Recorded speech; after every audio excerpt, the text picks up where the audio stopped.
It's a goal. Who got the assist? Who got the assist?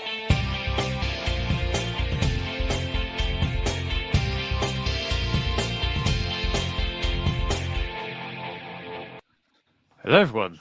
So there we are, a return of the Premier League after a break, and it's like it never went away. We've seen handball penalties, ex-red cards galore, and wild cards being wielded by those last holdouts who have seen enough as FPL came back with a bang. Plus, early transfers may have already been executed for some people. Yikes. I'm Tom. I'm here with a beer. Yay, I might need it. And I'm joined by Sam, as always, and also our first guest of the season this year. And the man, the myth, the legend is FPL Fran. Hello, mate. You all right? Why don't you introduce yourself to the good people listening? Yeah, well, first of all, it's a huge privilege to be the first guest of the season. I'm a YouTuber, a content creator, sort of like Sam as well. I think my probably most popular series and something that I'm quite well known for is a cheat sheet, which is where I just look at all the positions in FPL by price point and sort of look at how efficient they might be for the short term to medium term. But yeah, other than that, I'm quite invested into analytics, but obviously also your sort of classic eye test manager. My YouTube channel used to actually just be a post-match tactics channel, but then suddenly I got quite avidly into fantasy football, which is how I'm here. Amazing. Well, it's great to have you on, Fran. Hopefully, we'll be able to take some of that wisdom on board with us for the weeks ahead as well, because I think we both could use a rank like yours at the moment. We'll get onto that a little bit later, though. We are Who Got the Assist. The mini league code for the final time is MINLUD. We're closing it after this game week, so do get involved if you're not already. But this is your final warning. On today's pod, the contemplate today will be a return of an earlier episode, which went down really well earlier this season, called Pick Your Fighter.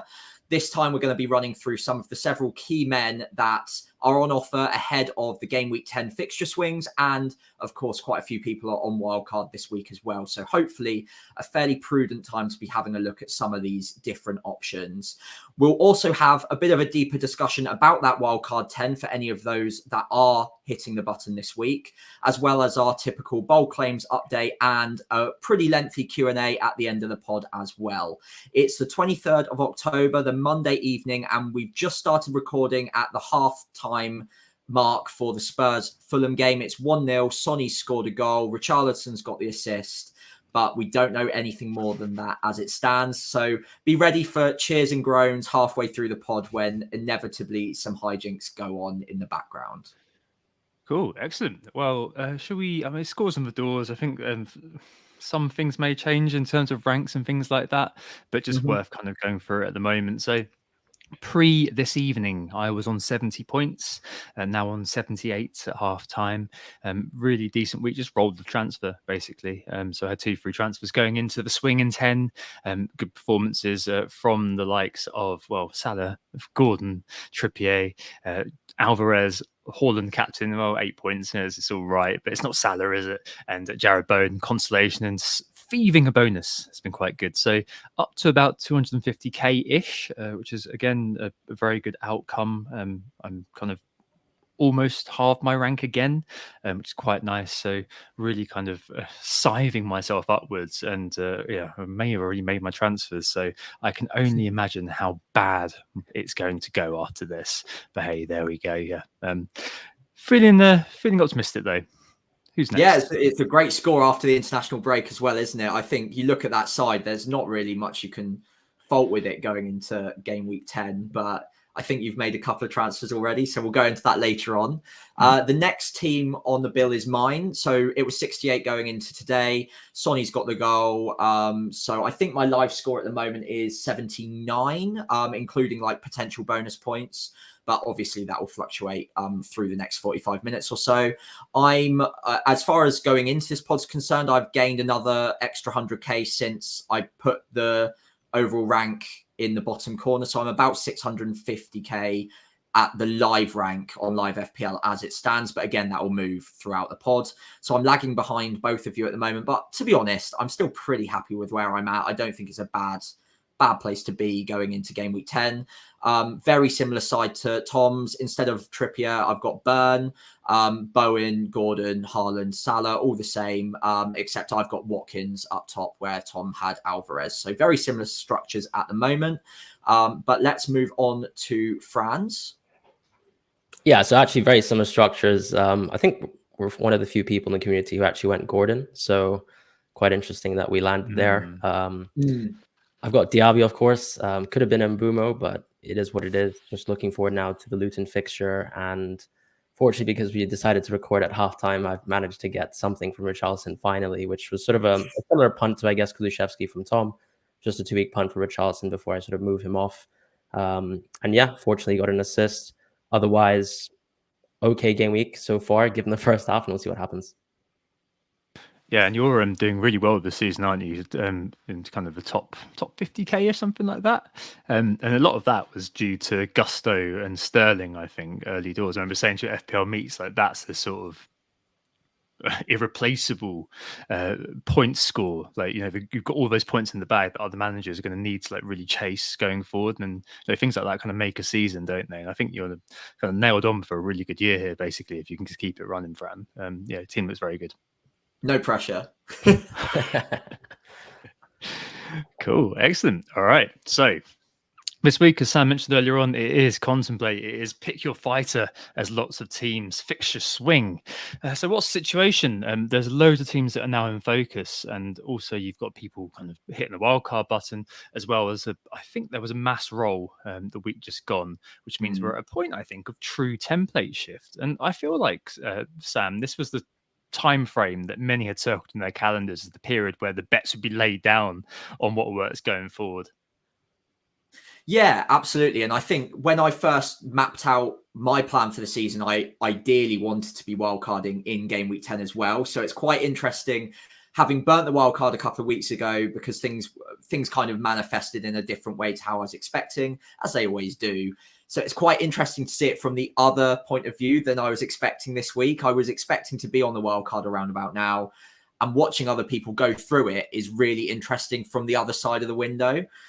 So yeah, there's a lot of different 50-50 calls at the moment, a lot of very popular picks in around that mid-price asset range that I think makes this wild card, and if you've got 2 free transfers as well, very interesting in the different paths we could all take in FPL right now. I think with just one different move here or there, each of us could end up on a very significantly different path 3 or 4 weeks down the line, as we have seen in our own teams, Tom, over the last few weeks as well. So it's a very interesting time in FPL at the moment. And I know you've compiled some data and mapped out some of the popular picks. So let's move over to that slide now so we can do it full justice as we prepare to talk about them all. Yeah, and we had loads of questions this week. Thank you. Some of them will be taken at the end in the Q&A, but quite a few will be peppered into the discussion because, of course, why would it not be? It's a massive kind of conversation piece for the community. So we've got, for those not watching on YouTube, a list of, I think we're going to stick to 5 key players, key fighters. I know there's going to be loads more which people have on the tip of their tongues, but we're sticking with these guys: Watkins, Saka, Martinelli, Bowen and Mitoma. We've got their points, their price, their overall kind of rank in terms of the points they've scored, and their non-pen XGI and non-pen XGI per 90, and their kind of how their teams are doing as well as their ownership up on the screen. And I think, should we take these kind of players one by one and kind of just look at their merits? Because it's not the case that you kind of, if you get one, you can't get the other. It may be the case for a few of them. So, for example, Watkins and Saka, I know a few people are looking at that conundrum at the moment. Which one do I go for this week? But to start with the main man, Ollie Watkins. Luton, Nottingham Forest, Fulham and Tottenham the next 3. And NZFPL Nick, can Watkins keep outperforming his X points? And Dave, can you captain Watkins next 3 over Salah for Nottingham Forest this week, Haaland's over Bournemouth next week, and then Salah again for Brentford the week after? I mean, Fran, Watkins definitely, he feels like the one that most people are going to be lining up to bring in this week, given that Luton fixture is incredibly juicy and given how he's playing. Yeah, no, I think so. I think Watkins, he was someone that I deliberated between Alvarez, and I think a lot of managers will be looking at that sort of move, whether they can actually push into Watkins. And part of that, simply as you say, is just due to the fixtures, where, as you say, he could even be a captaincy option just because of how good that Luton fixture is. I also think, yes, of course, he's sort of been overperforming so far, but when you look at the underlying data, it's actually still very solid amongst some of the other peers in this category. And not only that, the fixtures are still perfect. So it just seems like it's very obvious to go Watkins. Yeah, definitely. I think he's just to talk to that underlying data in terms of non-pen XGI, he's third overall at the moment, behind Salah and Haaland. And in terms of per 90, that's 0.75 per 90. I know in terms of true assists, he's not got as many as it says on FPL, Yeah. but you are right. It's 13 goals and assists from 6.4 XGI, Sam. So yeah, you've got that. You've got a really good run of fixtures and ownership, which will only keep growing in tandem. Like for me, certainly on paper, it just feels like one that I bought him, so I couldn't resist basically getting him in. Spoilers. Yeah, I mean, Watkins was one of the picks that I think I got slightly fortunate when I wildcarded. The 23-pointer was very, very recent in my memory, and it just put into focus just how essential he is to the way that Villa set up at the moment. And then since that kind of catalyst moment, he's been talking a lot in the press about what he's trying to focus on in terms of goals this season, and obviously prioritize getting back into the England setup, which he's now done as well. So we've learned a little bit about where his mind's at too, which is quite interesting to know. I mean, all strikers are always going to want to score a lot of goals, but Emery does seem to be getting the best out of him. And since Emery came into the league, Watkins has been one of the key talisman across any team in the league since, I think it's almost a year to the day since Emery came in fact. And obviously that's coincided with Villa being very, very good across the last season and a half as well. In terms of the overperforming question, it is an interesting one. And I think considering how much he is overperforming, he's almost doubled. In fact, he probably is doubled, 13 returns versus 6.4 non-penalty XGI. I think that is of a concern. It is something to look at. But even if he does revert back to his mean, even slightly, revert back to that sort of data, 6.4 average returns in the first 9 game weeks is not bad going. That's still fairly good value for money. If you throw in a few bonus points here and there as well, that would still be good value at 8.2, 8.3 million. And then you also look at the fixtures to come and you think Luton at home, Fulham at home in the next 3. And then the Nottingham Forest game is the away game in between the 2. He could easily bag a goal in any one of those fixtures. So I would still be fairly confident that that continues for the next few game weeks. And even if he doesn't overperform his data, the data in those 3 games should be pretty decent for him anyway and give him a pretty good chance of continuing the hot streak. Yeah, there's definitely an element of bias in how effusively we both backed him at the start of the season. And, I was kind of saying he'd be troubling the 200 club and kind of selling before that takeoff that you referenced. And then buying him back 0.3 million later does feel a bit annoying. But it's definitely, in terms of the overperforming, there's you could be stubborn about it, especially if you don't want to move to 3-4-3 and do want to remove Alvarez, which I completely understand, though, if you don't want to remove Alvarez. I mean, I've already decided that I won't be, I can't miss out on what could occur. Just because, yes, if a player is overperforming, fair enough, but the fixtures are kind of, I guess, enabling that to be sustained, I suppose. There's something about the next 3 especially where I'm like, well, okay, if a reversion to the mean is going to occur, then I don't know if it's going to occur anytime soon. What do you think, Fran, on this overperforming question? Yeah, I think Sam sort of hit the nail on the coffin, because it's just ultimately, even if you're overperforming, you've still got fixtures where you'd expect him to overperform. And so because of that, I would just go into him. It's not really the case where he's an overperformer and then suddenly he's got really tough fixtures ahead. So I think for me, when I look at fixtures and someone who's got good data anyways, at the end of the day, as you say, he's top 3, there's no reason to sort of think too much about it. It's also important to note that Alvarez is overperforming too. So if you're making that switch and Alvarez doesn't quite have the same level of fixtures, obviously in a better side, but if you're making that argument for Watkins, you might as well make it for Alvarez as well. So Madson's just scored, Sam. Woohoo. That's very good news. I just saw it in the side of my eye. I was trying to stay composed for the sake of the pod. My new signing. Anyway, I think the only other thing is I think that he's definitely in the captaincy contention for this week. Watkins, for a lot of people. I suspect, again, reverting back to the ownership question a little bit, so it's 33.5% where he was yesterday, and I think that's only going to continue to grow. Really, I think he's already had a price rise on Sunday night, and I'm sure he'll get another one over the course of this week. Right, so Watkins seems like a fighter that we are going to be picking. But how does it work then with Saka and Martinelli? So a lot of people, some people may have held Saka for a long time. I suspect that quite a few did jump off after the injury scare. And Martinelli, of course, has come back to fitness after missing out after getting injured pretty early on in the season. Luandile asks, what are your thoughts on Arsenal going forward? Do they require maximum investment? Well, I think, we're not really out of second gear yet. I think that game versus Chelsea was, I think, the first game that we managed to field our kind of first choice front three in Martinelli, Jesus, and Saka all season. And it's one of those where it's difficult because trying to differentiate the two, Saka and Martinelli, really just comes down to who you can afford and how you can make it all work. Because with Saka, it's difficult to go any further. You can't wax lyrical too much about the guy. Brilliant asset, lovely man as well. Just want to give him a cuddle, I'm sure, and watch a nice sort of rom-com with him. I'm sure it'd be really, really nice. And Martinelli, perhaps cheaper. This year doesn't have the data as well, and it's like the ownership's like just under 5% as well. A bit forgotten because he's just come back from injury. One thing I would say about the two of them is that it's really interesting comparing the two in terms of the data last season. So both finished within just 4 points of each other. Martinelli on 198, Saka on 202. If I remember correctly, it was a late injury for Martinelli, which stopped him proceeding past the velvety ropes into the 200 club. But looking across like every single kind of key metric that you would look at on FBref, non-pen expected goal involvement, shots on target per 90, XG per 90, and expected assisted goals as well. Martinelli and Saka are really, really similar. In fact, Martinelli wins inverted commas on all three of the metrics that I've cited. So it's definitely something where, like, can he cover Saka? I'm kind of betting that he will, and I think that with Jesus now fit and the three of them kind of working together, he could be one who gets kind of seriously overlooked. With our fixtures again coming, I mean, I've got the Newcastle game in a couple of weeks' time, but Sheffield United straight away, and then the Burnley game.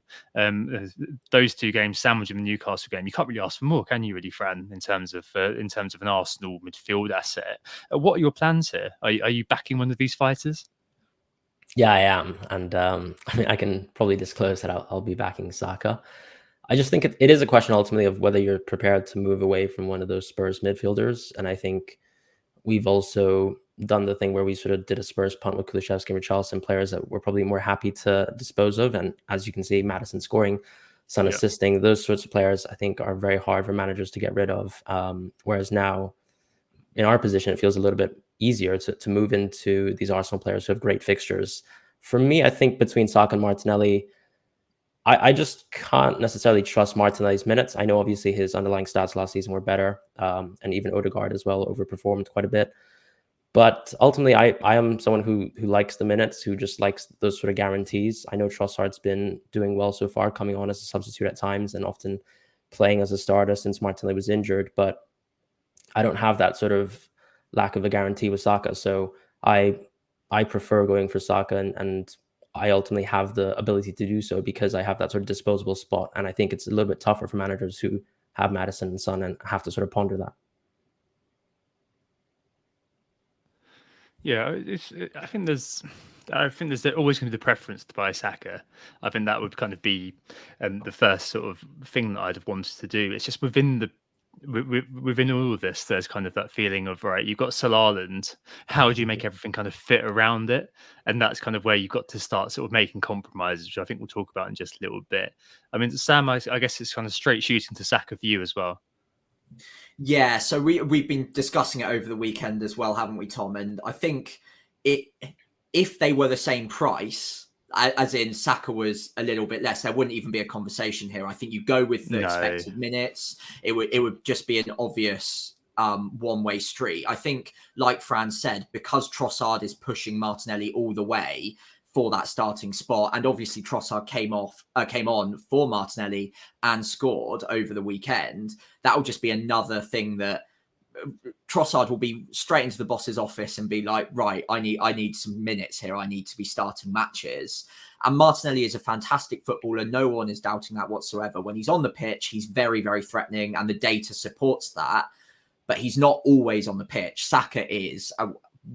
Disregarding the one game in 68, 70 games or so he was injured for, he's on for 90 minutes pretty much every single week. And I think for that extra 0.8 million, that is worth the difference. And his data has been phenomenal so far this season. I think Tom's mentioned so far earlier this season that he could be making his move this year from an 8 million asset to someone at a premium price point. And so far the data supports that. And I think considering what we've seen so far, the fact he's returning every single week that he's played in, it would be a wise move to probably back the safer pick in Saka, in my opinion. It's just the matter of who do you get rid of out of the Spurs assets, for example, to squeeze in Saka, because those fixtures ahead for Arsenal, especially those 2 home games, are absolutely phenomenal. I don't think you can get 2 better home games than Sheffield United at home, Burnley at home in the next 3.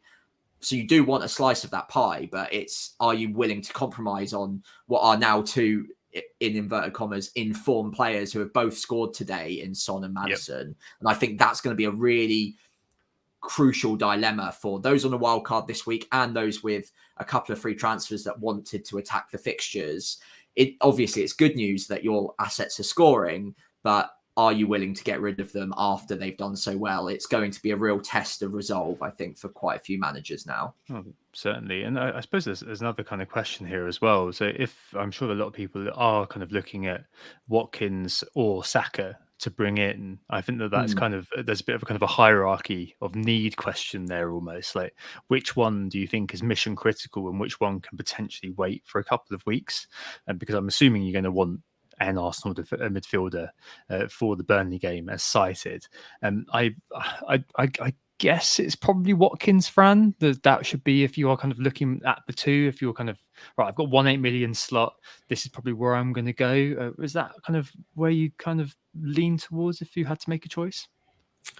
I think so, just because even if we look short term, Arsenal, I guess, have the Newcastle fixture, whereas Watkins has a pretty clean run. So if you wanted to just compare like for like, suppose Watkins has nicer fixtures. And then on top of that, as we said, because there feels like there's more competition in the midfield, maybe you can wait for Saka even, arguably. And I think also there's a question of, for people who've been holding Trippier, that's also sort of holding you from the amount of money that you would probably need to actually get both Saka and Watkins in your draft. So there's that question too as well, whether you're willing to part ways with Trippier. Maybe you can actually get both. But yeah, I think ultimately we have to sort of make a decision, and you're just not going to have them all. Yeah, that's definitely will be in the discussion just a bit. I mean, Sam, obviously for you're going to have both. Same question though: would it be Watkins or would it be Saka that you'd be mainlining if you could only really get one this week? You're not willing to take the hit, for example. Yeah. Oh, it's a tough one. I think my gut and my instinct says Saka, because the data is really there for Saka, and he's not on all the penalties. He is giving some away, but against Sheffield United, for a player that is on or has first option on a lot of the penalties, let's say at least, I think I'd probably just about prioritise him. As tempting as it is to go for Watkins, what we did mention earlier as well is he is overperforming his data. So Saka is actually pretty much matching his data. I think there is a slight overperformance, obviously, but he's much closer to the data than Watkins is, or at least in the data points that I've seen anyway. The one on the sheet at the moment actually would probably paint a slightly different picture. So there are different ways to maybe look at these data points. But my instinct would probably be to favour Saka.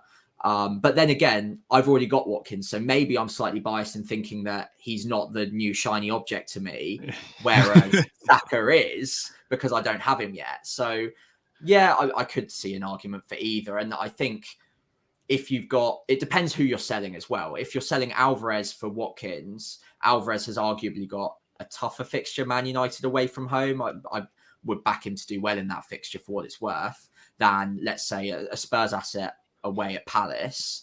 So would you prioritize getting Watkins as a bigger upgrade for that one game week, and maybe make the Saka move in a couple of weeks' time?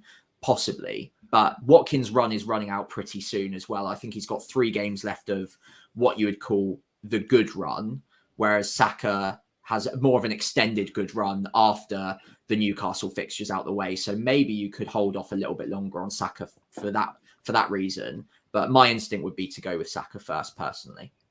And let me tell you, as someone who didn't own Watkins, I think that was the one that I was just like, yeah, I need to get this guy. And it's talisman theory, really, where you can think, well, right, I think Martinelli on any given day, as we've discussed this weekend, Sam, could well pull out the bag over Saka. But I see the same kind of dynamic between, say, Diaby and Watkins? No, I don't. So I think that would probably be where it is, just because the fixtures are pretty good, aren't they? Up until the start of December. After that, they got Man City and Arsenal back to back, 15 and 16. So maybe it wouldn't be, maybe that's the time to then get rid again. But yeah, Luton, Forest, Fulham, Spurs away, which isn't too bad, an attacking fixture, and Bournemouth away up until game week 14. I mean, you can't say better than that, really, can you, for Watkins? Cool. All right. So getting a bit muddy in terms of which fighter we're picking here. Let's just throw another one into the mix. Jared Bowen, proven consistent Premier League performer, a 1-200 club finish to his name. Good fixtures as well. Everton, Brentford, Nottingham Forest and Burnley over the next 4. And yeah, I think West Ham's fixtures actually all the way up until just before Christmas are pretty good. So not really one to worry about too much.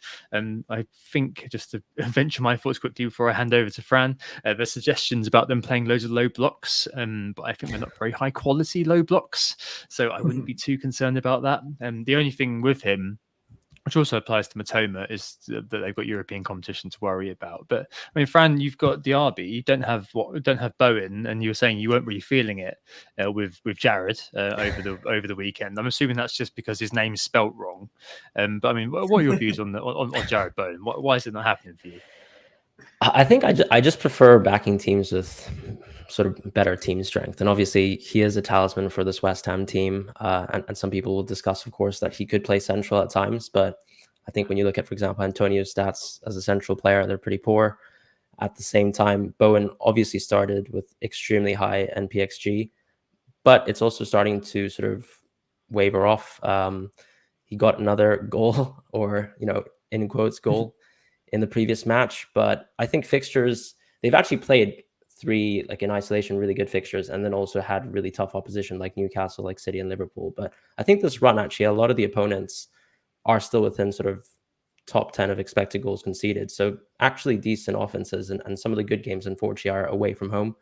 So because of that, I usually tend to back picks from stronger teams. And I would class, for example, Brighton like that, even though you can probably also argue that there's no real talisman from Brighton outside of maybe Mitoma.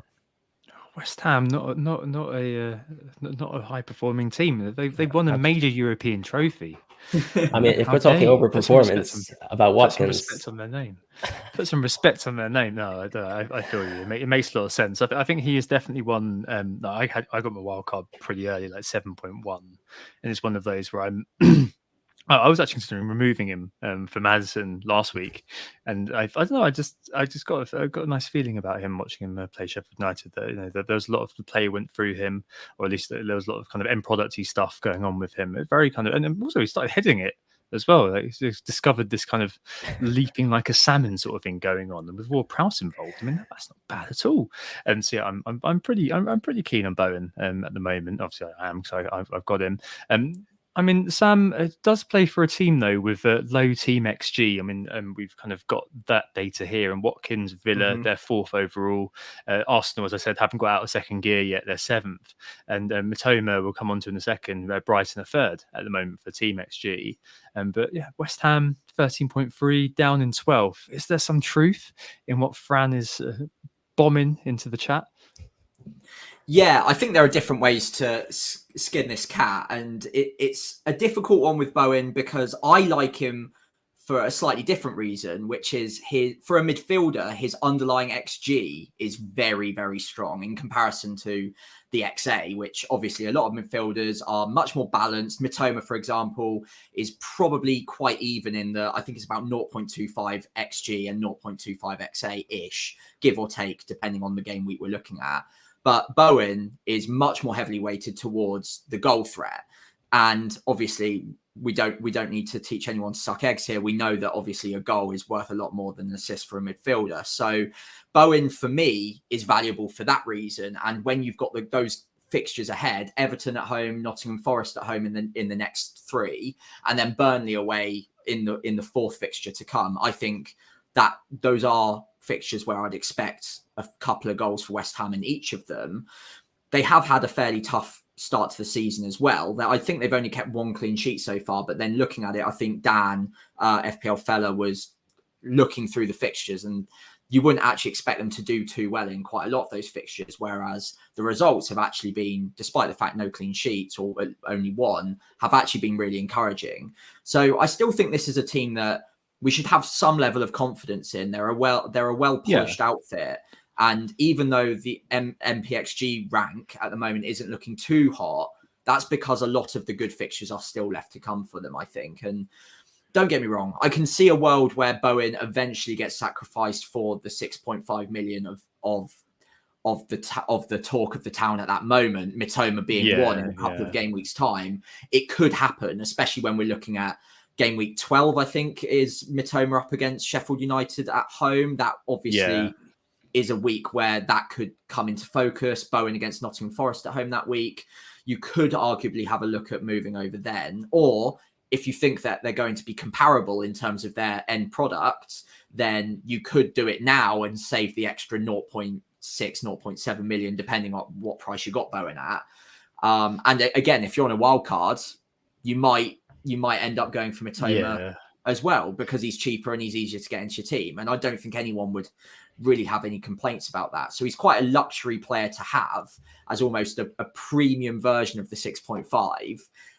But if you've got that extra 0.7, 0.8 spare, then I think you get that added goal threat. He is fairly talismanic for West Ham at the moment as well. And I'm just enjoying owning him at the moment. He's fairly differential. I see no reason to force a sale at the moment, but that doesn't mean I necessarily prioritize him as one of the top 5 midfielders on a wild card. I think there are definitely 7 or 8 picks that include him, but you could go with a different combination without necessarily having to have him. Yeah, it's a proper menagerie, isn't it? I completely kind of get what you're saying as well, because I mean, maybe Fran's incepted me a little bit, but he is one of those characters that I look at and I think, you know what? Salah pretty nailed on for the long term. I now own Maddison, pretty nailed on for the long term, and Watkins, whatever. But with Bowen, it is one of those where I feel like he's going to be continually monitored, regardless. It comes down to that trust thing again. That maybe if there is, Mitoma just proves themselves to be over the next 2 weeks, just be, you need to get this guy in, then maybe I would be thinking, well, at the end of the day, they've got the XG for the team, and he on his own does very well. So maybe it's time to just go for that. I think guy's got a master's degree in dribbling, for Christ's sake. He's going to do some goals, surely. Yes, and let's move on to the man himself, Japanese Mitoma. Fulham, Everton, Sheffield United and Nottingham Forest next 4, and probably the best next 4 of any of the players or any of the fighters that we're looking at the moment. Quite a lot of conversation about this one when I put the questions up earlier on. Jimmy the Claret, Brighton Attack, are we worried about their focus on the Europa League? FPL Mug, though, pointed out they have 17 goals in 4 home games. And FPL Koboloi, any thoughts on Mbumo to Mitoma? Are we saying hold Bumo off that 14 points, or is it time to get rid? Brighton's XG is great overall, and at 6.5, Mitoma is the cheapest of the bunch, so the players we're talking about tonight. I wouldn't be too worried about rotation. On signing his new contract, De Zerbi called Mitoma their top player, and I think that they're still going to have to. Obviously, the Europa League is of great excitement to Brighton and Brighton fans, but they are still going to have to do something in the league. They can't. Well, Solly March now got himself injured, but they can't be kind of fielding 2 19-year-old Ecuadorians that they've picked up from their manager save every single week, can they? I think Mitoma is the one that, for me, becomes the odd one out, just because I haven't got enough money to get to him. And that's why, Fran, earlier on, you mentioned that we're all kind of on the Gordon train. I mean, Gordon in an ideal world would be Mitoma, but for a variety of reasons, I can't make that happen. So I'm kind of having to make do at the moment, but it's kind of it's a reluctant sort of overlook, I think. Can you get to him, Fran? Is he kind of on your mind this week? Yeah, I mean, he can just be a 1 free transfer move away from Richarlison, so that's possible. Although I'm actually also looking at a Dinger as well because of March's injury. So I don't think they have really anyone who can replace a Dinger on the right now, except for Buonanotte, who's barely been in the squad lately. And I'll watch the Europa League game and see if he gets involved. But he's played 2 90-minute games because March was sort of shoehorned at left back due to the injuries that they have there. And now that he's out as well, it almost strengthens his minutes as well. So I think for both Mitoma and Adingra, I think the minutes are actually better than we probably would have expected 2-3 weeks ago. Because yes, it's valid to say that they're fighting on the Europa League front, but right now they just don't have anyone to fight with outside of, let's say, Mitoma and Adingra. So I really like the Brighton picks going forward. But I'm happy to even save additional money and go Adingra, because I personally think De Zerbi is the type of manager who is very happy to go with the player who's performed well for him. It sort of reminds me of the Steele situation where I jumped on him last season, and a lot of people were a bit scared about Sanchez coming back. But right now, with the Adingra not having sort of any replacements, very lovely picks. Yeah, no, I quite like that, and it's one of those where, I mean, if, for example, Gordon runs into a little bit of difficulty, well, the fixtures aren't terrible, but you got they runs into kind of Chelsea in Gameweek 13, Man United in 14, whereas Brighton's run, I believe, continues beyond this. So, I mean, that could be a time when you'd be like, well, you know what? Let's go for it. Let's bring in that player who's very cheap. I mean, we've got a question on Cole Palmer later, and I think Adingra is very much in the maelstrom of those sort of cheap picks at the moment. But Sam, for you, I mean, Mitoma is one of those that I think has kind of come up a few times. I guess kind of on the fringes of our discussions so far. I mean, I suppose this week, is there any room at the inn for him or not at all? So as it happens, just a little bit of FPL team fiddling around before this pod. I can actually, because I've got 2 free transfers, I can actually do something quite out there and sell Son for Saka, and that would free up the money for Gordon to Mitoma for free this week if I really, really wanted to do it. I don't think I'm brave enough now to sell Son, considering I was already hesitant. And he's still on the pitch now at 80 odd minutes, I think. So he's getting good minutes again. He's clearly not too injured. So that was going to be one of the reasons I could have got rid of him. So yeah, it's going to be tough. I do really like Mitoma. I always like picking a player that I just fundamentally like watching as well, especially in a team that I enjoy watching. And Mitoma and Brighton certainly tick both of those boxes.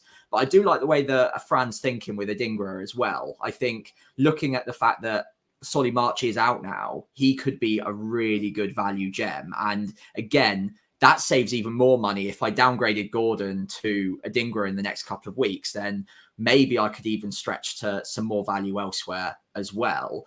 So yeah, I think a Brighton asset will be high in mind. If not this week, probably in game week 12 in particular.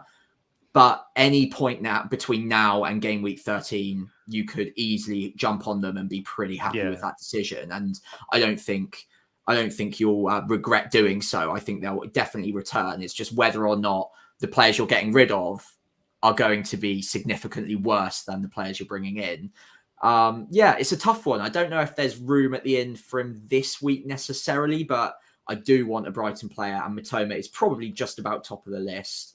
But I'm looking at Adingra, looking at Ansu Fati, maybe even Evan Ferguson if Welbeck's out for a while as well, could be more interesting. If you wanted to switch to a bit of a 3-4-3.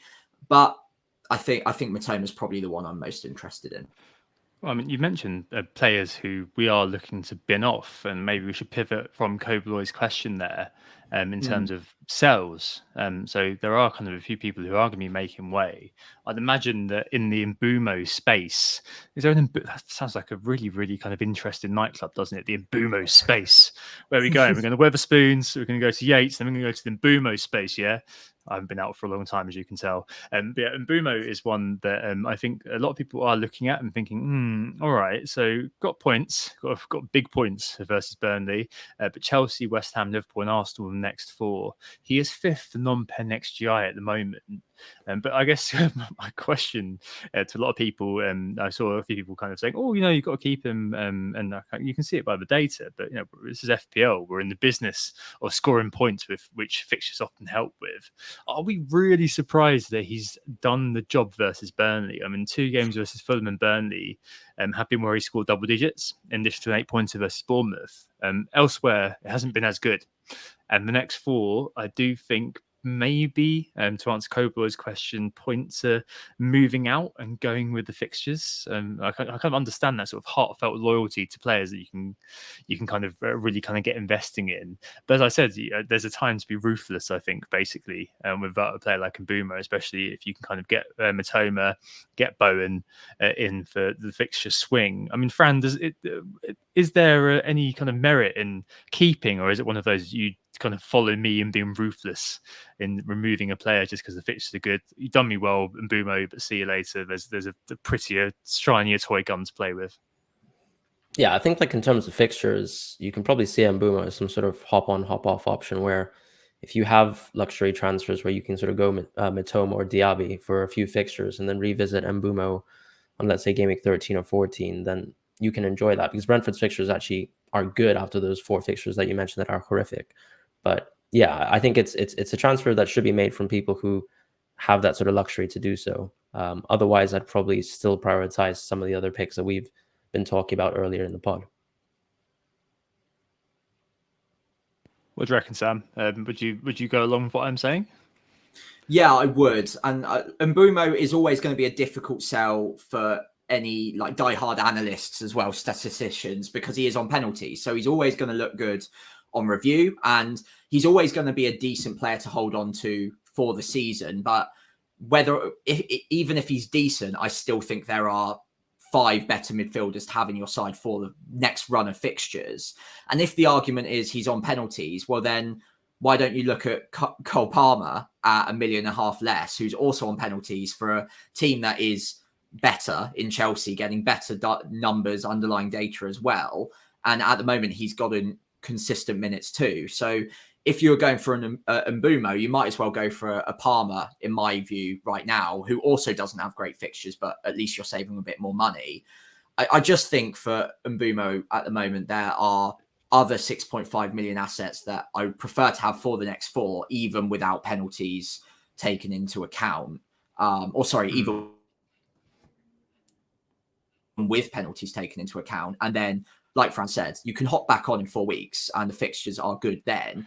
But yeah, I think midfield is where we're making a lot of our transfers this year. There's a lot of value to be had in midfield outside of Mbeumo. So I think if I still had him, I'd still be tempted to sell him despite the 14-point haul this week. Makes sense. All right, so into icky territory then, selling Alvarez or Haaland to get Watkins in. Fruki 50 is no Haaland until KDB is back, the way to go. Covered by Alvarez, spread the funds into midfield. And Son, Tom asks, have I really fucked up here selling Son to a full Watkins? I have kind of got Maddison in. It's a really, really ugly move. I'll mention it later on. But I mean, is it just forcing it? Is it the case that, there's on one side of it, you always kind of think, I see an opportunity to kind of just slightly advance my squad. And there is going to be some element of collateral damage, which isn't particularly pretty about it. Or would you guys kind of be more sort of like, yeah, okay, there's a swing in the fixtures, but these sorts of guys have performed well and they should probably be kept there. I think maybe it's a different sort of plane than Mbeumo, because you start to kind of really enter high EO and really smashing yourself territory. I think let's leave Haaland. We've got questions later on. But I mean, Alvarez selling lots of Son, Maddison. I've seen quite a few people sell Son for Saka already. I mean, could you ever square this sort of thing with yourself, Sam, to sell a player like that? So are we talking about Alvarez first, or are we going straight into the Spurs boys on this one? You can take them as a compound. Okay. Which one?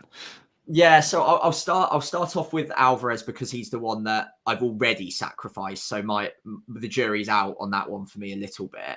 I think Alvarez, in comparison to Haaland, he's not on penalties. The data isn't anywhere near as strong as Haaland. So I don't think you can cover Haaland with Alvarez, but that's not really the question here. It's whether you can cover it with extra.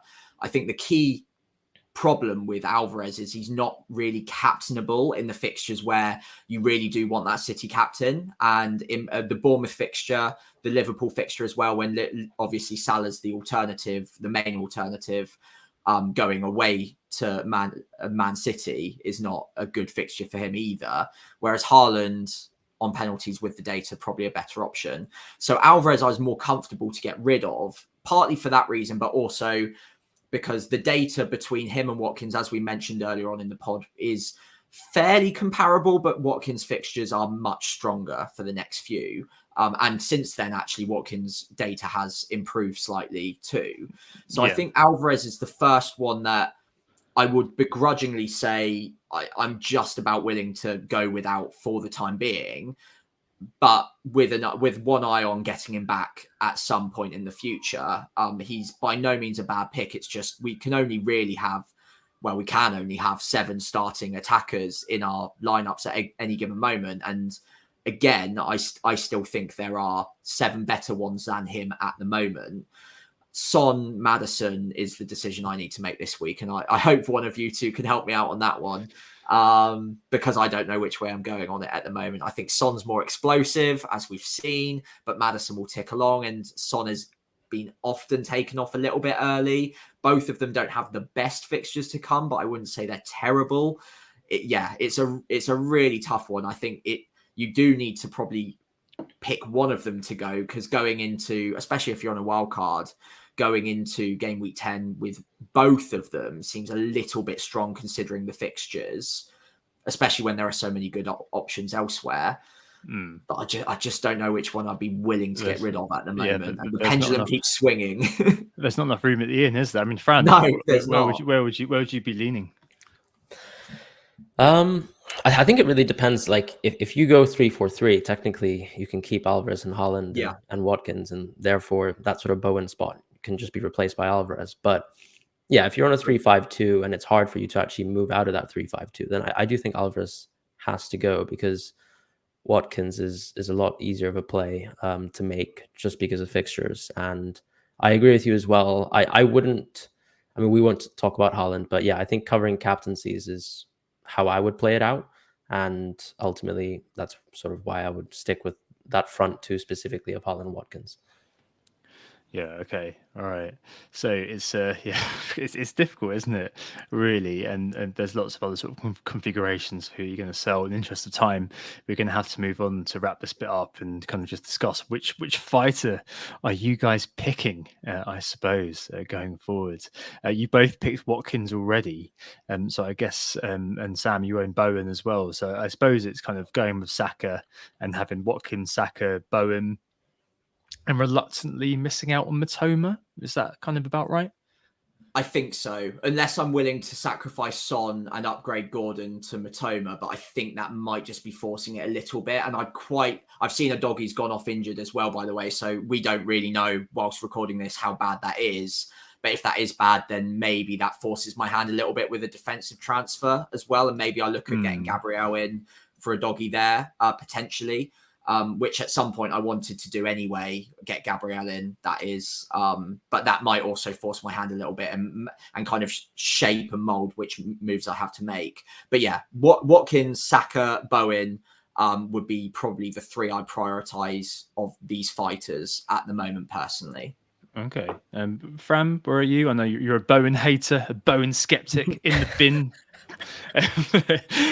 So it's Watkins, Saka, and Mitoma potentially of the 5 that are on offer.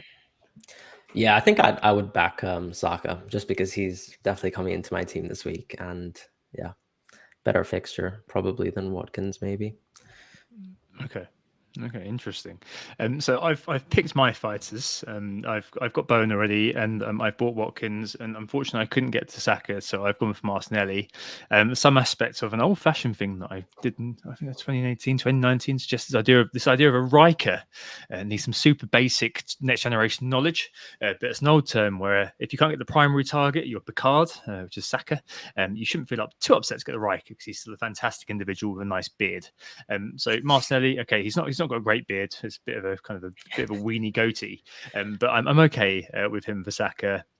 I feel like he's one of those that has been overlooked a little bit because he's been injured, but I still think he will perform very well for me.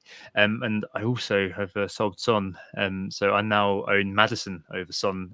I was able to kind of make that move last night. That's the last time I could do it. I'm less happy about that, but it retains my stake in Spurs. And Maddison and Son aren't too far off in terms of its non-pen expected goal involvement. So it's kind of where it is at the moment. But these are the kind of sacrifices I think we're going to have to make this year to align ourselves with the fixtures and to try to put ourselves in position to get lucky. I mean, honestly, I just think there's going to be so many ugly transfers made this week, and it's just a case of sizing up for yourself and deciding what you think is best over the next little stretch, and also examining your exit routes. So piggy banks, I've got. You mentioned earlier on, Fran, if you're holding Trippier, then things kind of change for you. I've got Trippier, which is why I've had to go for Martinelli, but I can always sell him if I need to do something else. So if I need to buy Son back for something like that, obviously not the best thing to have as your in your back pocket, but that's the way it sort of goes. And just watch out, really, if you are on the socials, because Whataboutery is going to be on full tilt this week, and next week the Keep the Faith lot are going to be riding high and just try to hold true to your decision making and try to just feel happy about what you've done. Right. I mean, difficult, really is. If you're on wildcard, though, you are able to kind of make guilt-free changes, aren't you, here? And I don't think any of us are on that Game Week 10 wildcard, but it's definitely worth just discussing very quickly. I say very quickly, I mean very quickly. Who are the mainstays, and how do we make choices here, I suppose, Sam?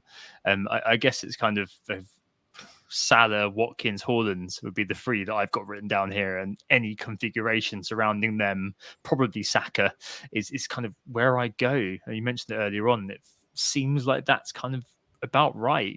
There's so many options, aren't there?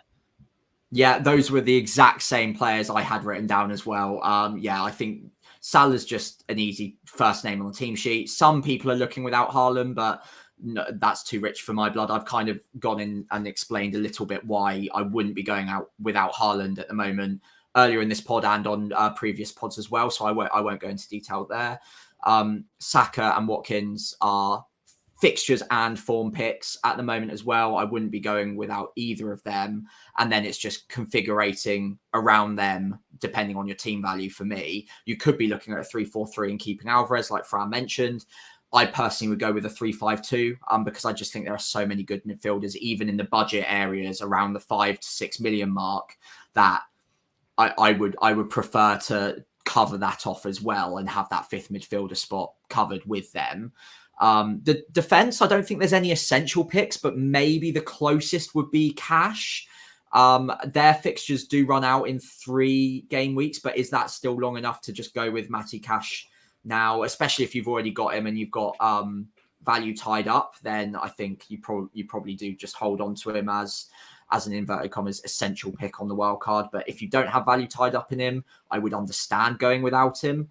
But yeah, I think pretty much the players you mentioned already. Yeah, and agree, Fran?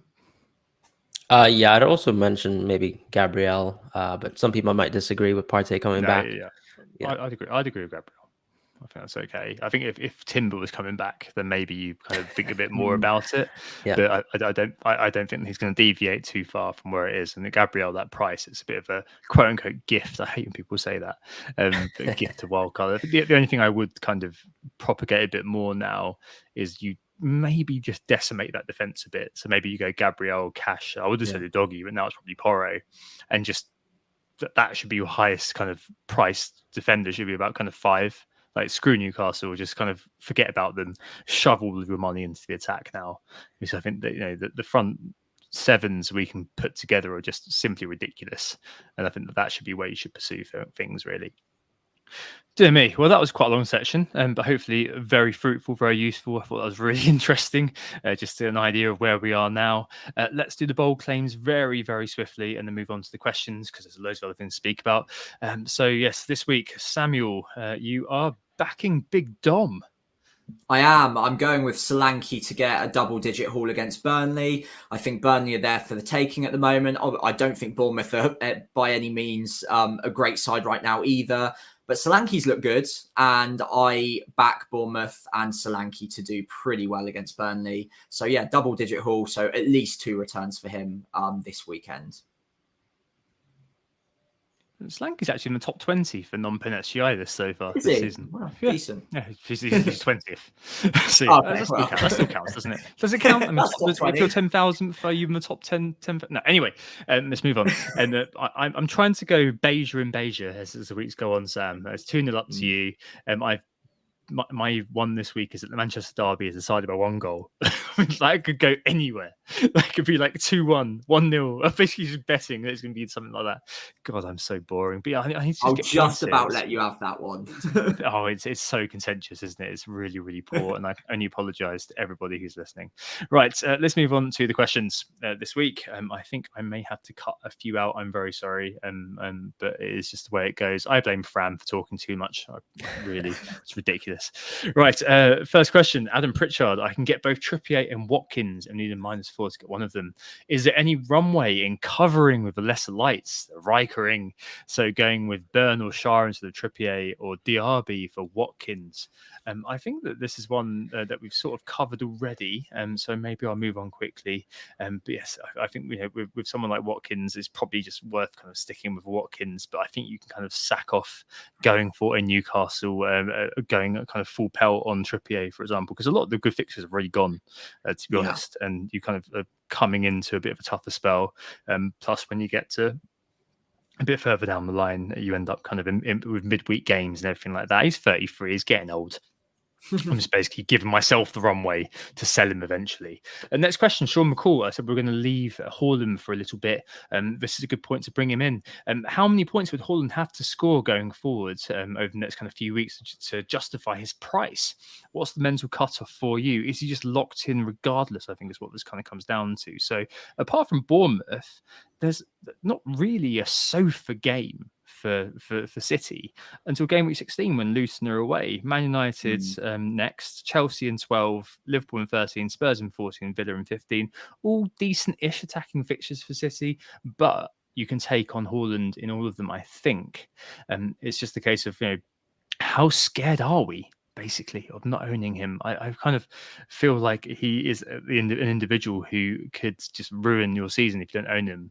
Is one of those where, even though I'm probably not going to captain him this week, I will captain against Bournemouth, and then after that I'll take kind of a watching brief on how it sort of works. He's never really kind of, it's still not really been a serious consideration to get rid of him. I mean, Sam, you and I, your views, my views, well known. So maybe Fran, I mean, Haaland, are you increasingly in the skepticism camp, or is he one that you're just looking at and thinking, you know what, you're just staying, mate, no matter what?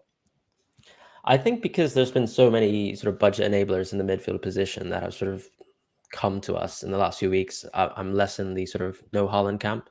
So if, for example, I was the wild card now, I would definitely still have Haaland in my draft, and I'll just, jam in players like a Dingra, Palmer even, and go 3-4-3 as I mentioned. But because of that, I don't really see any reason why I would drop Haaland. And as I said, I do like to cover captaincies generally in FPL. So for me, as you say, in the Bournemouth game, Haaland's the best captain. I wouldn't even necessarily look at it as if I need Haaland to average a certain amount of points each game. I would actually just like Haaland to do his job in these easy fixtures and hopefully have some of these captaincy swings like go back our way in the Haaland plus Salah sort of wildcard camp.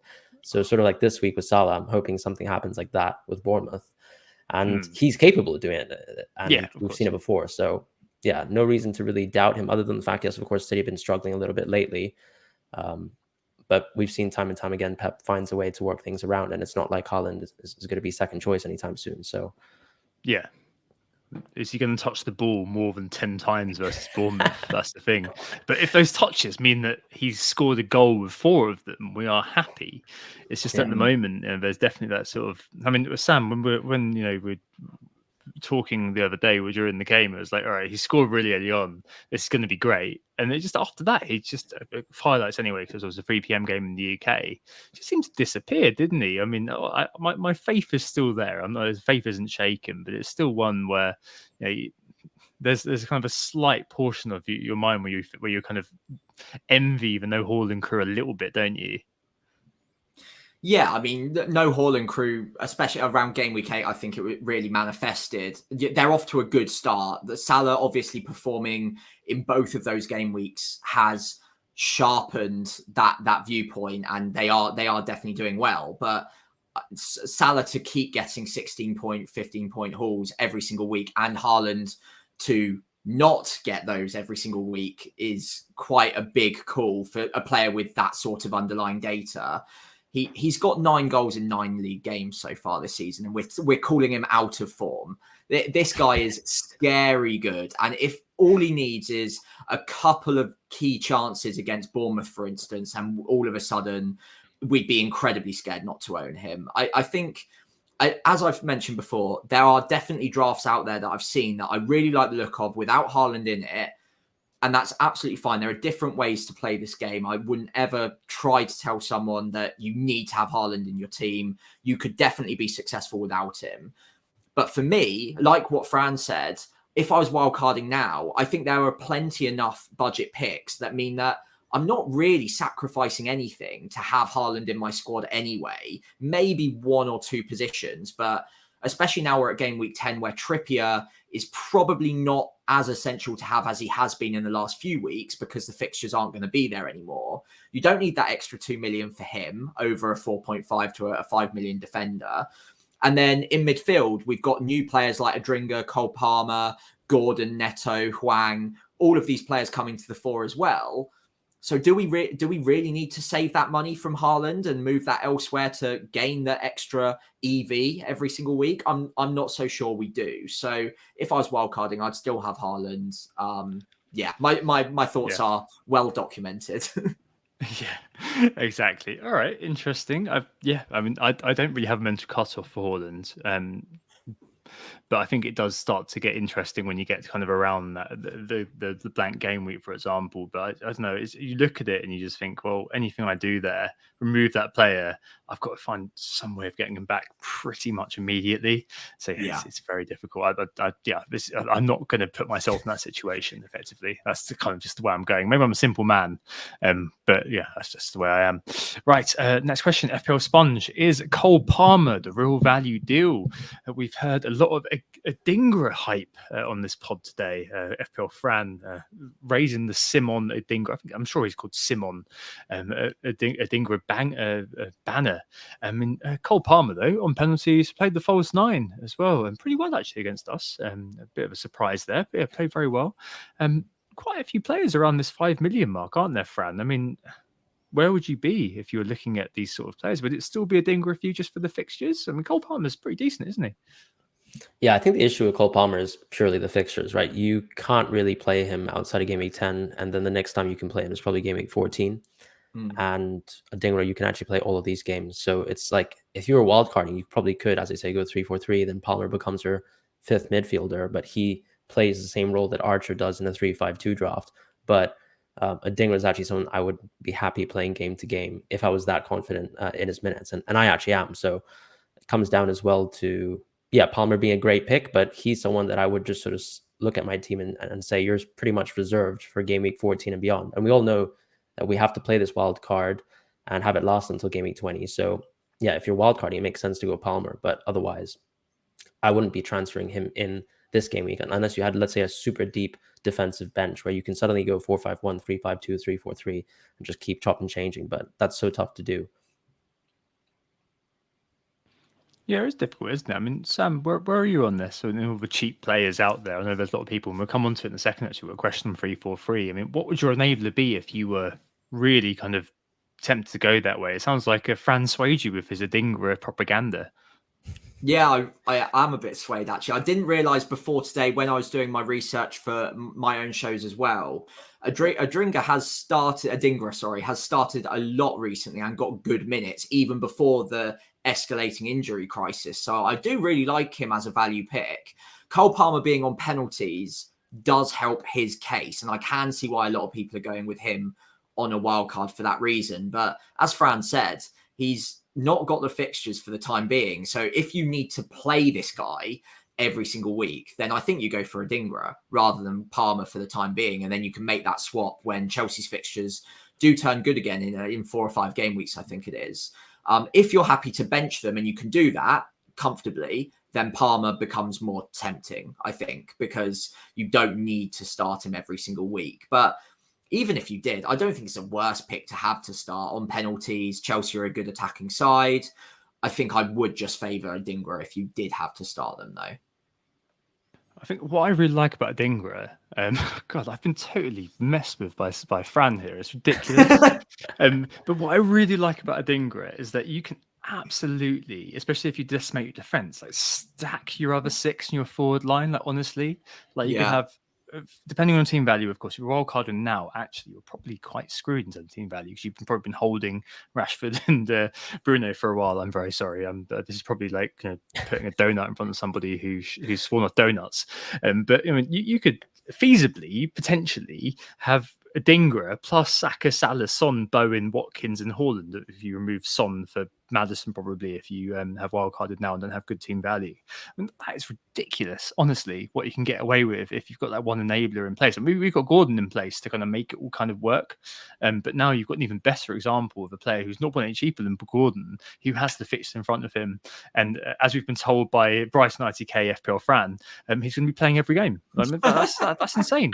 But yeah, no, it's really, really, I think that he's a really interesting player for short term. And then you can get Cole Palmer when the Chelsea fixtures do get better going forward. I think there's a really good kind of little run, isn't there, for Chelsea? I know they've got a really kind of god awful few weeks. I think until the next international break, it's terrible. But then kind of after game, I think it's game week 15, they got Man United away. I'm not going to worry about that. And then from early December onwards, it's really good all the way up until kind of mid-January. Like a sea of green again for Chelsea, like we saw early doors. So I mean, kind of playing the mix there is really good because you've got now 2 players who you can kind of mix and match with, assuming March is out for a little while. I like it a lot. So touching on that question, FPL Matt, is free up top too limiting with your midfield options? As you mentioned earlier on, Sam, Ferguson's around, also Darwin, Solanke, your man for this week's bold claims. They're all options up top alongside Haaland and Watkins, Matt says for him. He's currently on Solanke as well, currently owns the man. Is 3-4-3 kind of legit making a slow return to the 4, or is it still kind of the 3-5-2 hegemony, Fran? 3-4-3, is it something that you'd be considering?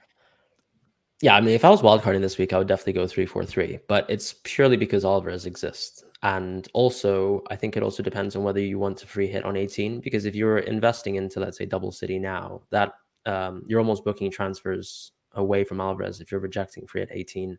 And yeah, so I think if you're comfortable, let's say free hit 18ing, and then you go Alvarez, Watkins, that could make sense. I think with Solanke on let's say this week, this is his best fixture, but the previous 2 games were good as well. And actually Bournemouth's run isn't so good after this. So that's another option sort of you're cut off from. As far as Darwin, there's not enough injuries in Liverpool for me to be comfortable about his minutes. So I think he's also pretty hard to go into. I think it just depends on whether you're sort of that type of manager who's happy to bet on Darwin, who could be playing 30, 60, or 90. And then with Ferguson, similar situation, just because I think De Zerbi said that Welbeck's injury is not actually that bad, whereas the March one is. Obviously, his definition of a long time is quite different. I think Estupiñán was a long time, and that was 1 month. So maybe March isn't out for too long, but definitely Welbeck seems like he's going to be back soon. And the issue, I suppose, is Ansu Fati, Ferguson, and João Pedro all play central. So you are gambling minutes there. And if I was to gamble minutes, I'd probably actually gamble in João Pedro instead, because I am someone who's in love with penalties. And yeah, 45 minutes of a chance to get penalty is probably better than 45 to not. So, right. Okay. No, I understand that. I saw that João Pedro was starting to crop up a little bit in conversation. And I think he's one that could well, again, be a really good enabler. But there's no Adingra, is he? Yeah, he doesn't have the talk of the minutes. town at the moment, isn't he? Yeah. Yeah, talk of the town. So Sam, what about you? Yeah, I'm with Fran on this one. I think 3-4-3 is a very legitimate option this week on a wild card, but it is those 3. It is Haaland, Watkins, Alvarez, and outside of that, I wouldn't be that convinced. And again, like Fran said, you are booking in transfers for game week 18 unless you want a free hit. So where are you going with those transfers at the moment? There are options, but I'm not that convinced on Darwin's minutes. Solanke's around. Maybe you go a Newcastle attacker at some point, but I think you can probably find better value in a 5th midfielder. outside of Alvarez, Watkins. So yeah, 3-4-3, as long as Alvarez and Watkins are options, is great. After that, I think you're going to be more likely to want to flick back to a 3-5-2 quite quickly, and that's why I'm still quite happy with that structure, because I think every single week I'm going to have an option I like the look of in midfield that I can make a swap for. Up front, I'm not so confident on that, and I think after those top three options, it starts wearing thin quite quickly after that. Yeah, it is difficult, isn't it? I do think I think I'm definitely more with you there, Sam. I think you said you were with Fran and proceeded to completely destroy his point because Did I? Yeah, I'm with you, Fran. I go through 3-4-3, but then actually there's lots more options in midfield. I meant I'm with Fran in the sense that it's those three. It has to be those three. So if I was wildcarding, I'd be tempted to do that, but it would have to be those three. Right, understood. I still think it would have to be 3-5-2 for me. I just think the depth in the midfield, we literally discussed it a minute ago. I mean, Watkins is a bit of a shoe-in. Maybe there's a bit of an awkward sort of removal of Alvarez, and it becomes Alvarez versus that other midfielder. And for me, just because the amount of depth that's on offer in the midfield versus the strike force, it really feels like the midfield is the way to go, and having that 5 in midfield ready to go no matter what. That, I mean, I look at what Matt said, Ferguson, Darwin, Solanke, like we can all pick out issues with them. You guys have both kind of mentioned it as well. Versus with the midfield, there's always kind of like, all right, well, this guy's injured, I'm going to get him in. And every single price point, there is something that you can do if it doesn't quite work out with the person that you're on. Like if something doesn't work out with Saka, you've got kind of Martinelli sat there, or you can kind of move across to Maddison. If you've got Bowen, it doesn't really work out with him, you can get Mitoma in. If you've got a Cole Palmer, you can get a Dinger in. Like everywhere, there is a change that you can make, which kind of feels like it's commensurate in terms of the value. It doesn't quite feel that way with the strikers for me at the moment. It really does kind of come down to your faith in Alvarez, I think, a lot of the time. Like, to watch Alvarez is fantastic, and I do feel a bit upset about removing him. I know, Fran, when you sold him, you were a bit annoyed as well that you had to do it. But it's one of those where if you own Watkins, it doesn't really kind of work out. As you mentioned earlier on, Sam, the run for him is getting towards its conclusion after that Bournemouth game. Like, you can then get Alvarez in after that. So you can trade down. It comes down to that kind of exit routes idea. And the exit routes, I think, from having the 5 in midfield is superior to the exit routes and having the 3 in attack, because you're always going to have to make two moves to make that sort of work, because there's so many midfield options. It's bountiful. And I think that's kind of the way that I go at the moment. So, Matt, I think the 3 up top is too limiting for your midfield options, but play it your way, as James from Planet FPL would always say. Next up, FPL Psycho. Let's say you're in the deplorable position where you have to carry either Mbumo or Bruno Fernandes for the foreseeable future. Who would you begrudgingly keep? I mean, we mentioned about removing Mbumo earlier on. We haven't mentioned United at all. I mean, it's one of those where if in another world, if they were performing, we'd again be trying to wedge a United player in, no matter what, into our squads. It still feels like Bruno is low key doing all right, and this is kind of what happened last year as well. He's 4th for non-pen XGI this season, and if you've got Mitoma there, I don't know. I've kind of made the point earlier on that there's so many interchangeable parts this year that kind of both of them could kind of go, but it depends on your risk appetite, your hit appetite as a manager. If you had to keep one, Fran, which one would it be? I think it would have to be Fernandes, but I'm sort of wary that Fernandes is probably a placeholder for Saka, and I think I'd rather go Saka than, let's say, go off of Mbumo. Okay. Yeah, I think this. I mean, Sam, you mentioned that Saka earlier on was kind of your boy, the one that you go to, even over Watkins. So, I mean, is it the same for you? Yeah, I think Fernandes at the moment, I think a lot of people have just been holding on desperately to either him or Rashford, knowing that they probably have it as a placeholder.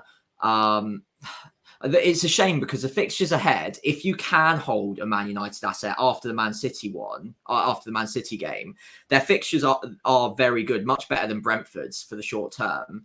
But out of the two, I think, considering the other options like Saka, for instance, you could be binning off Fernandes for, and Mbumo at least is 2 million cheaper, so you're not breaking the bank to hold on to him.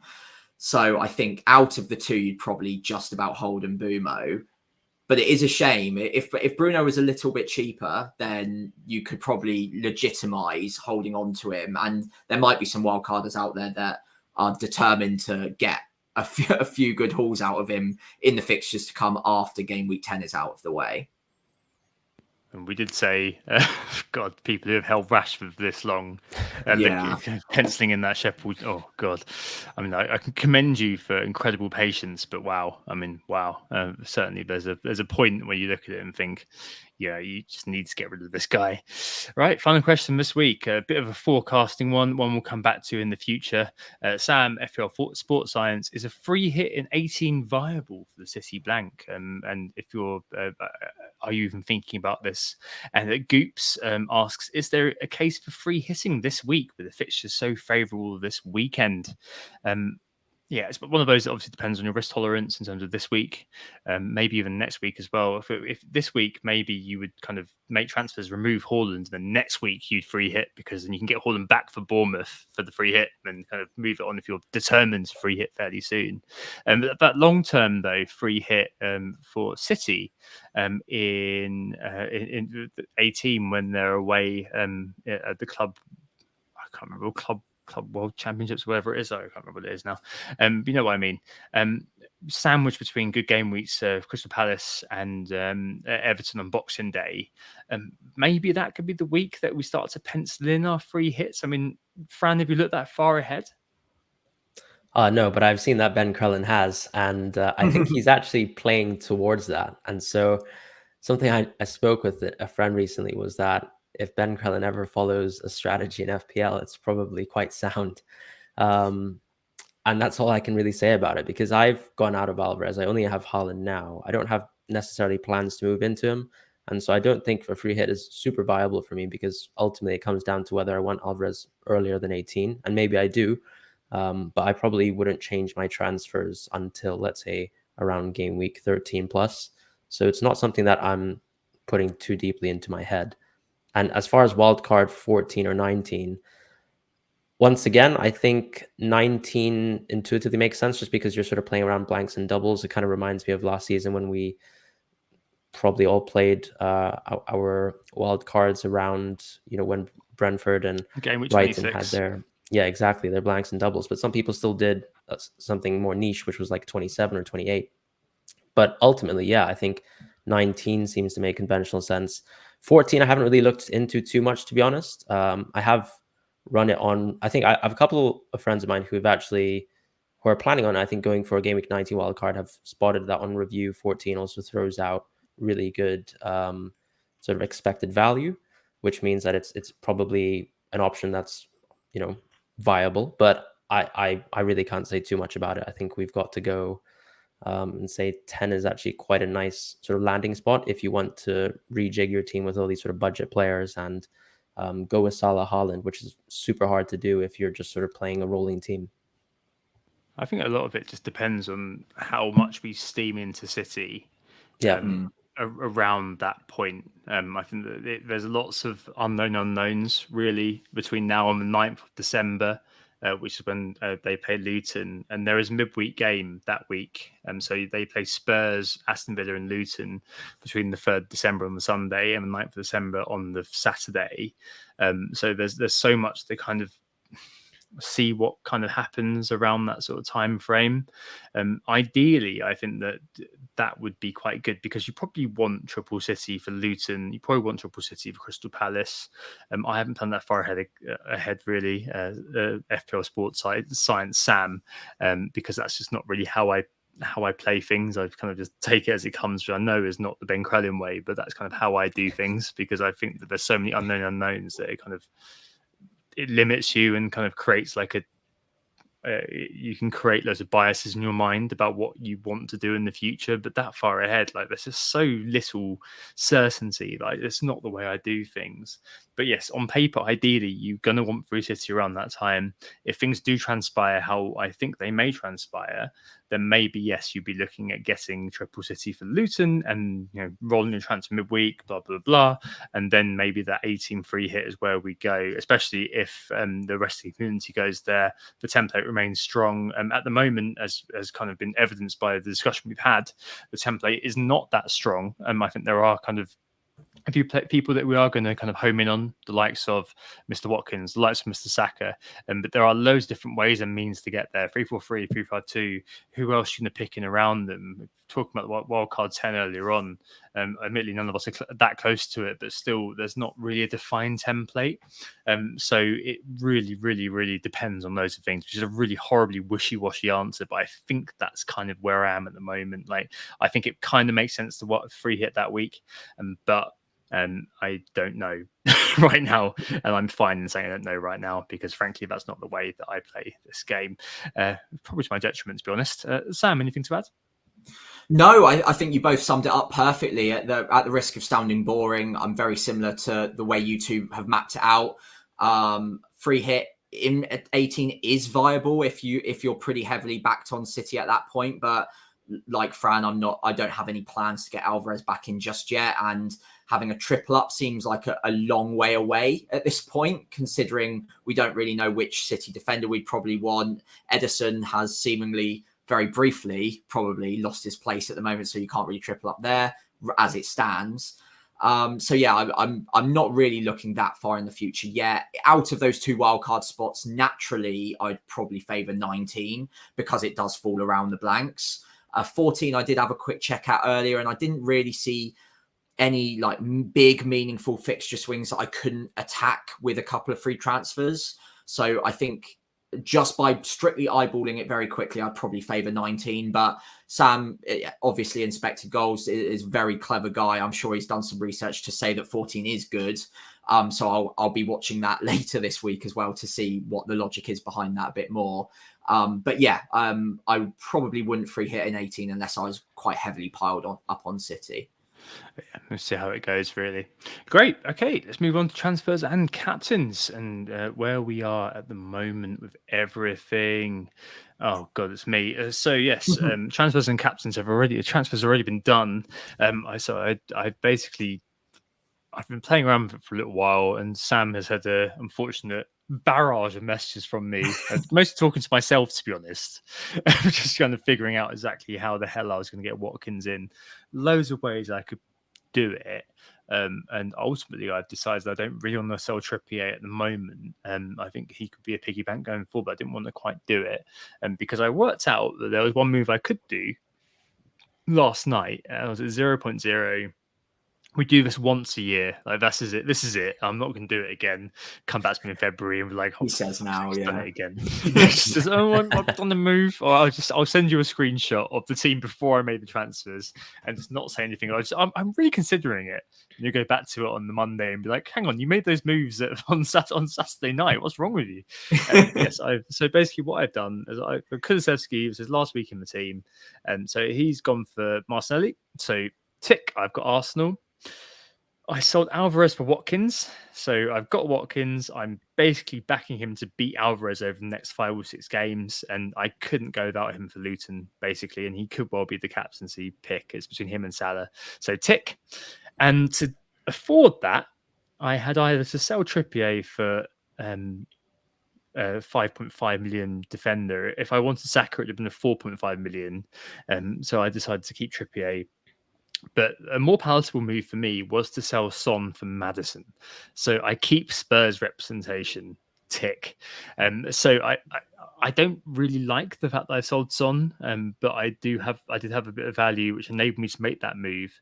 And it does mean my front seven is now Bowen, Gordon, Martinelli, Maddison, Salah, Haaland, Watkins. Obviously, it would be better if Martinelli was Saka. It'd be better if Maddison was Son.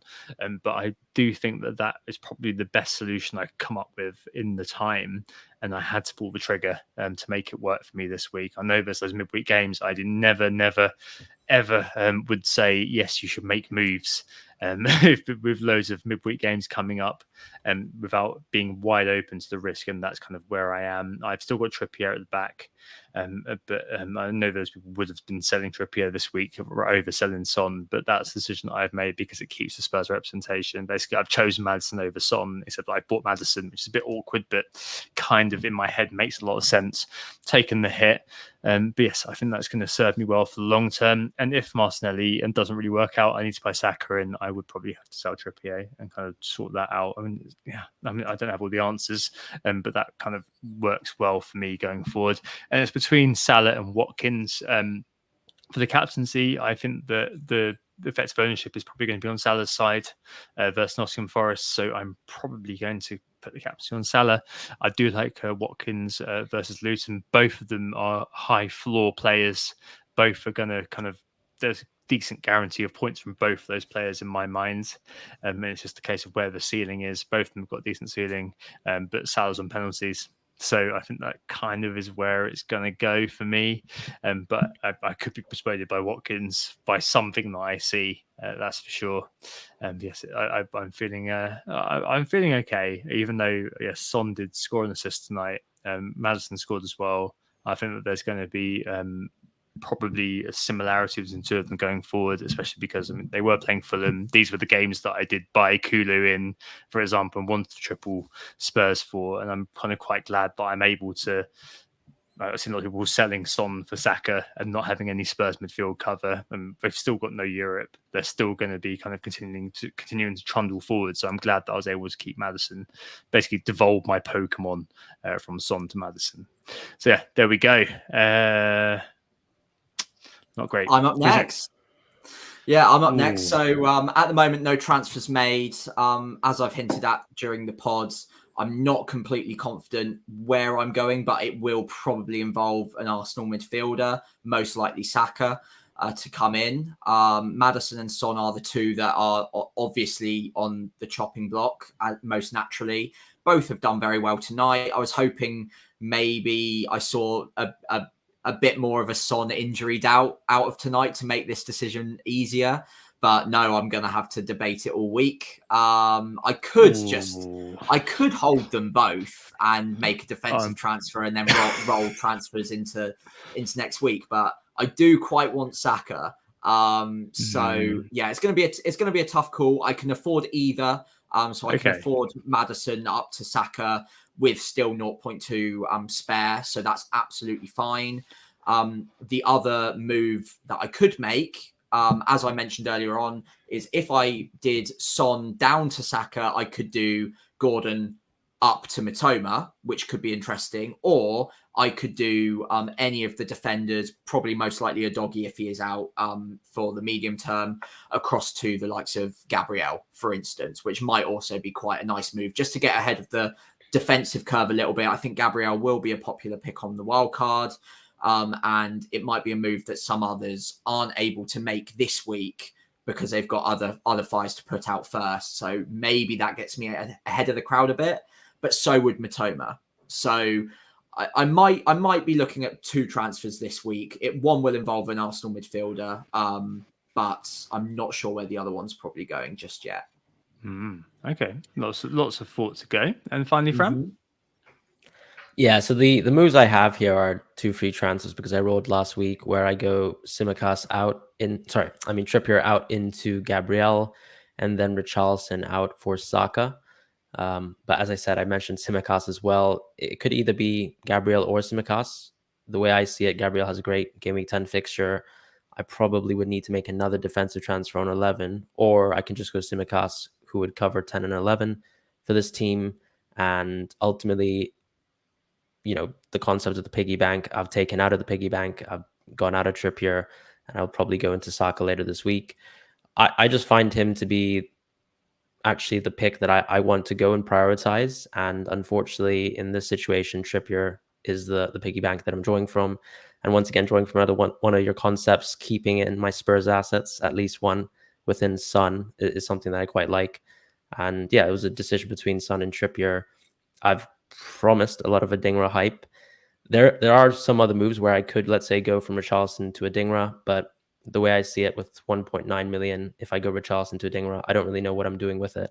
And I think it's always nice in FPL when you can kind of squeeze the bank as much as possible. So going for 2 Arsenal assets and then making future defensive transfers is something that I would like to do. Yeah, sounds good. And I think looking at your side, I'm very jealous going into game week 10, especially with the 2 free transfers. That's giving you a lot of flexibility. One thing that I'm also questioning myself at the moment is whether Tsimikas or Gabriel is the priority at the moment. Obviously, we've heard a lot about Robertson. We haven't really talked about him or Tsimikas on the pod at all today. The news seems to be that Robertson's out for 2 months. Do you see Tsimikas as a fairly reliable pick for the foreseeable future? Or are you a little bit concerned, possibly like myself, that the early subs could creep in a little bit? Obviously went off 61 minutes this week. Do you think that maybe we've got rose-tinted glasses a little bit because that was 1 minute later than an absolute nightmare for owners? Yeah, I think you raise a great point there, because Tsimikas, it's an interesting substitution, because when you compare it to, let's say, another early sub that happened this week, like Zinchenko, I think Arsenal were generally struggling in that game. So that Zinchenko rotation at 45 minutes was a game state where you don't really want your defender to ever be in that position. But with Tsimikas, quite a unique situation where it was still 10 versus 11 and Liverpool were putting in an attacker, in his place, as opposed to, let's say, Joe Gomez, who came on when they were trying to secure the game. So I actually quite like Tsimikas as a move, interpreting that the game state was quite different, that it's positive that usually when you're playing 11 versus 11, Liverpool would still need a left back. And they actually have really easy fixtures where I'm hoping that Tsimikas will sort of break that 60-point barrier. But I recognize the point that there are going to be games where Liverpool might need to be a bit more defensive. And Klopp himself has mentioned that I think they have one academy kid and obviously Joe Gomez, who can play left back. But I think even when you watch Joe Gomez like trying to close out that game, it's not like he's very comfortable in attacking positions. And I would think that Tsimikas would be given, for example, these 3 easy fixtures, which I think would already sort of justify the transfer going for Tsimikas for me. But Gabriel also feels super safe. Sheffield United is probably also a better defensive fixture. And you probably have more confidence in Arsenal's defense. So it is a bit of a 50-50 for me. And Gabriel's also just a bit more expensive.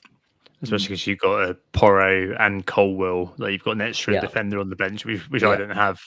That's for sure.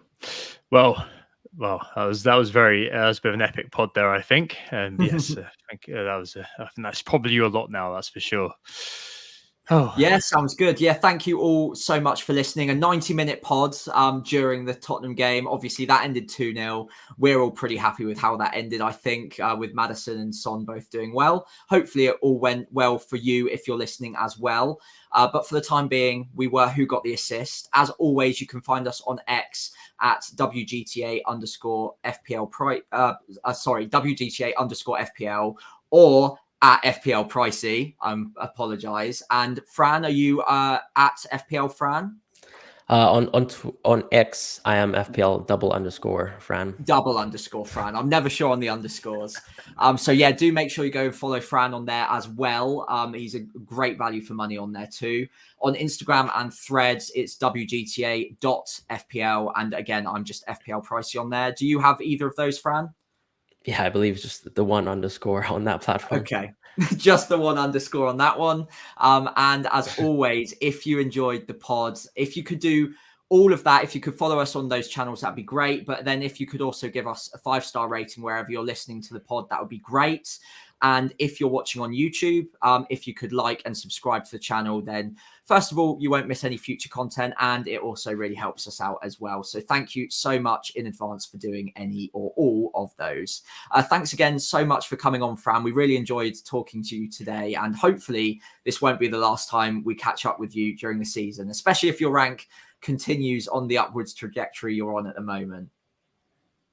Thank you. I appreciate you having me on. Once again, as I said, it's a privilege to be the first guest of the season. And I hope even if my rank turns a bit sour, that you'd still have me on. Oh, absolutely. Yeah. Yeah, Don't that's worry. why we have you on. What's gone wrong? What happened? What happened? Thanks, thanks so much, Fran and Sam.